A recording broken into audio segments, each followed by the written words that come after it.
Hello, কেমন আছো তোমরা সবাই? আশা করছি সবাই খুব, খুব, খুব ভালো আছো। Anyways good morning everyone. তো আজকে সকাল, সকাল আমি আর মা বেরিয়ে পড়েছিলাম একটা কাজে। তারপরে আবার দুজনে আলাদা, আলাদা কাজে চলে গেছিলাম। দিয়ে মা বাড়ি ফিরে গেছিলো।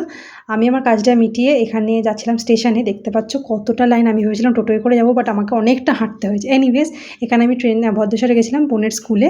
মানে আমারও স্কুল যেটা ছিল একটা সময়। যাই হোক তারপরে স্কুলে গেছিলাম।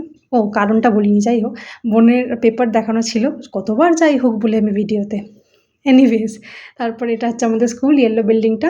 এটার মেন স্কুল হচ্ছে উত্তরপাড়ায়, এটা আমাদের ভদ্রেশ্বরে। এটা হচ্ছে ইউনিট আছে, সেকেন্ড ইউনিট। তারপরে ওখান থেকে আরেকটা কাজ ছিল, সেদিনকে গেছিলাম। আর গিয়ে আমার এত শরীর খারাপ করে গেছিলো, কারণ প্রচুর গরম ছিল সেদিনকে। তো আমি তাড়াতাড়ি এসে এখানে মশালা সোডাটা খেলাম, কোলাটা খেলাম। এটা খেয়ে আমার শরীরটা একটু ভালো লাগছিলো, বাট পুরোপুরি আমি ভালো লাগছিলো না। তো বাড়ি ফেরার পথে আমি আবার আইসক্রিম কিনলাম। আইসক্রিম কিনে বাড়ি ফিরে খেলাম। দিয়ে তারপরে একটু রেস্ট নিলাম, তো ঠিকঠাক লাগছে। Hydrated everyone because summer has arrived. চলো টাটা।